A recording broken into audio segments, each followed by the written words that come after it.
It truly is remarkable how the same three gaming companies, Bethesda, Electronic Arts, and Activision Blizzard, continue to just keep on screwing up. Like, it really is an achievement how often these companies attract controversy, but today we once again have a lot of nonsense to discuss with these so-called industry giants. Bethesda is once again under fire for some leaks related to future monetization plans for the landfill that is Fallout 76. And in Australia, the company has now been forced to refund dissatisfied customers because they sold a faulty, broken product with Fallout 76. Their words, not mine. EA's BioWare continues to fall apart with yet another veteran employee departing from the once beloved studio, and a lot of people believe this is the definitive end for Anthem, and I actually received some interesting insider information a few months back that I want to go over now that indicates actually the opposite. But lastly, BlizzCon 2019 obviously has had some pretty significant pro-Hong Kong protests, some of which we talked about last video, but the protests have continued into the Q&A panel,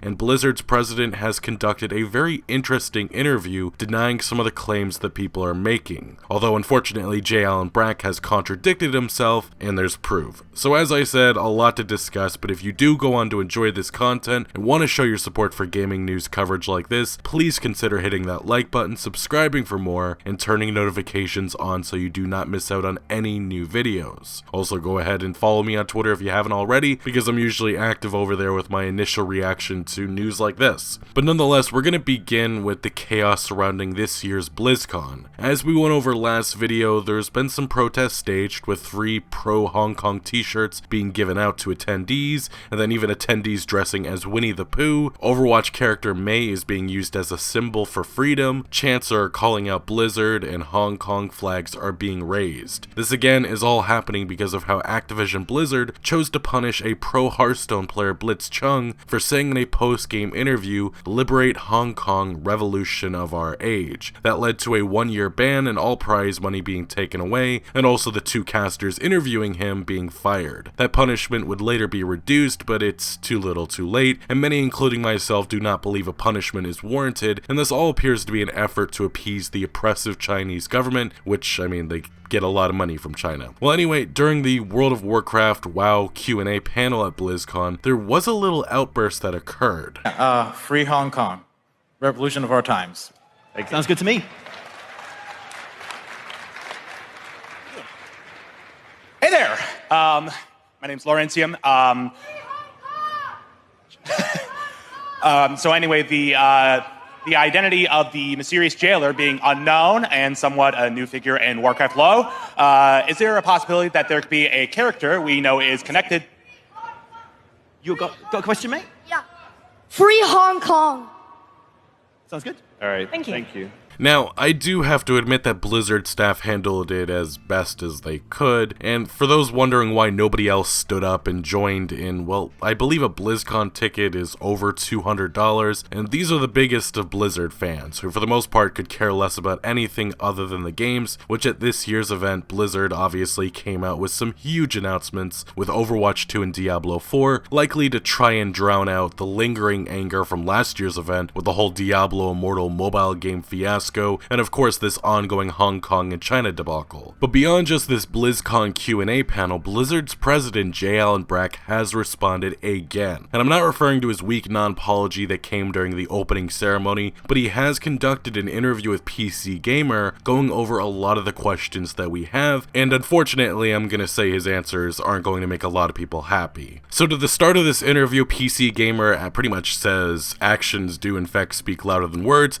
Are you guys changing any of your current punishments? Are you reducing Blitz Chung and the 2 casters punishment further? And he says we are not, and the explanation he gives, I've highlighted some of these, the main parts. So one of the things that we've talked about in the commitment to expression about all kinds of ways and all kinds of places is the fact that we're huge believers in free speech and we're huge believers in free expression, blah blah blah blah blah. We want the official broadcasts, which are a small percentage of the overall content that gets created, to be about the games. We want those to be focused on the games. Again, it's not about the content content of Blitzchunk's message, it's about the fact that it was not around the games. If we hadn't taken action, if we hadn't done something, you can imagine the trail that would be in our future around doing interviews. And I mean, I don't really believe that for a second. Blizzard blew this situation up with their punishment. A lot of people weren't talking about this situation or even knew about this situation until Blizzard delivered that horrendous punishment upon Blitzchung and the two casters. They blew this situation up, and of course with the NBA being in headlines, more mainstream caught on to what Blizzard had done, and now we have US lawmakers jumping into the mix to slam Blizzard. This is a huge deal, and it's because of Blizzard's action. But continuing on, PC Gamer next asks, so Blizzard's perspective is that of course you want players to express themselves, except for when it's taking place through official channels. That's right. Oh, is that so?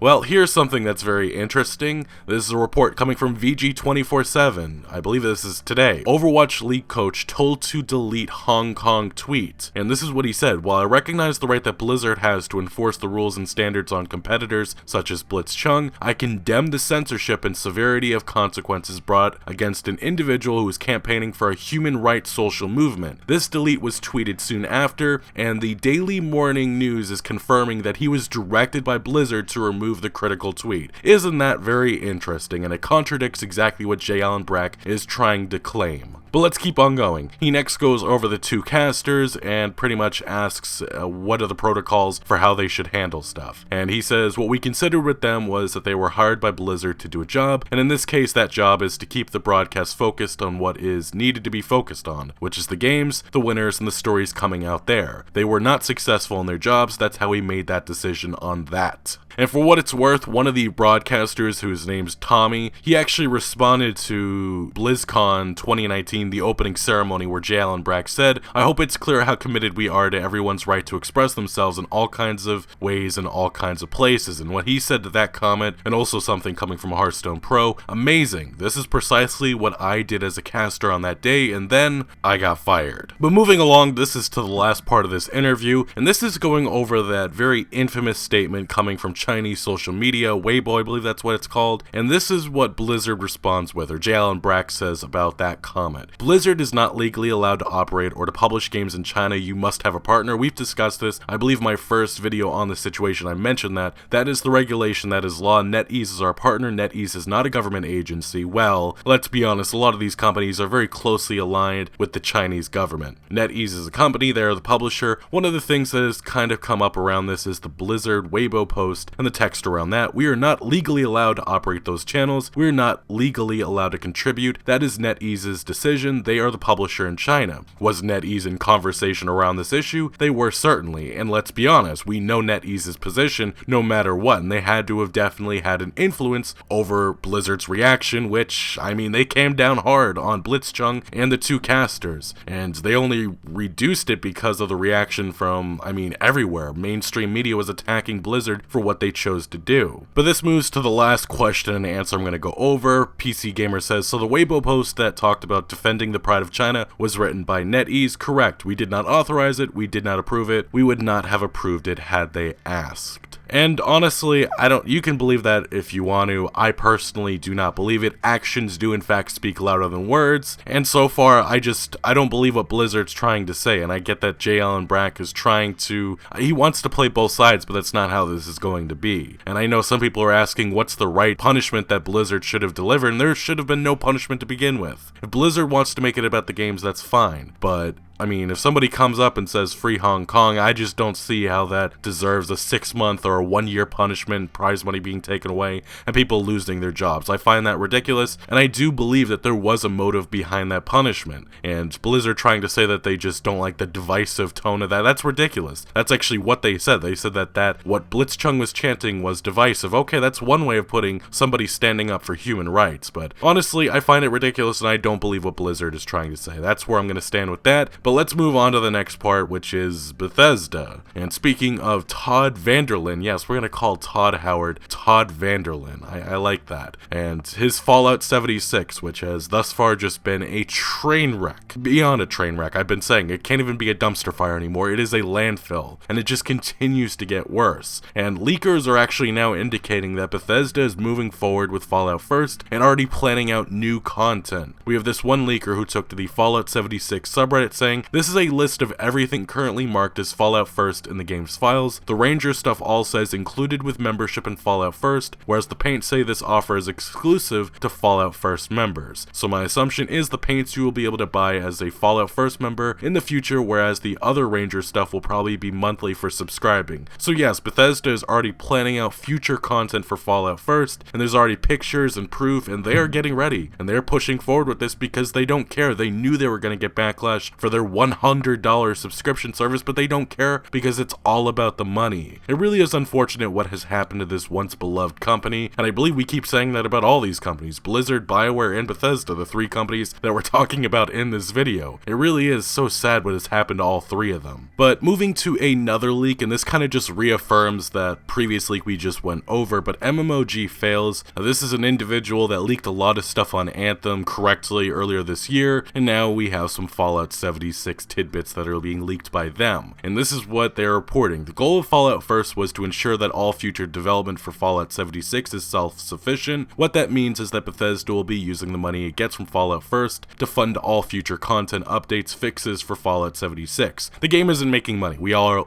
already kind of knew that. Right now, Bethesda is taking a wait-and-see approach and may change some features of Fallout First depending on how big of a deal people make about it. Now, this is where it gets interesting. This is actually reported a few days later. Fallout First subscriptions continue to exceed expectations, especially the first month sub-statistics. They are now actively looking at changing the bonus outfit every few months to keep people interested. Bethesda is also looking at other ways to increase year-long subscriptions. More utility items may be coming to Fallout First, as well as some sort of subscriber rewards program, and a few ideas of additional unique subscriber-only benefits are being tossed around. Finally, more utility items are coming to the Atomic Shop. They are checking Reddit and other communities to see what people want, and will be trying to fit it, and Bethesda doesn't care about you. And it's so sad that they are just over-monetizing those who are trying to be loyal to Bethesda with Fallout 76. It really is pathetic what has happened at this point, and this is just going to keep on happening. And I don't understand why Fallout 76 hasn't been made free to play at this point, because I really don't see a future for this game unless they're just going to keep on with this nonsense. But I mean, I can't say I'm surprised at this point, and anybody who is excited for Starfield or the Elder Scrolls 6, all of the actions, everything that is happening with Fallout 76, or just Bethesda Game Studios in general, should be terrified for the future ahead, because I just don't have faith that those games won't be infected with a bunch of macrotransaction nonsense. And I mean, the Creation Club, they've been talking about bringing that to Fallout 76. You don't think that that won't be brought to Starfield and the Elder Scrolls 6 day one? Because I think it probably will. Anyway, I'm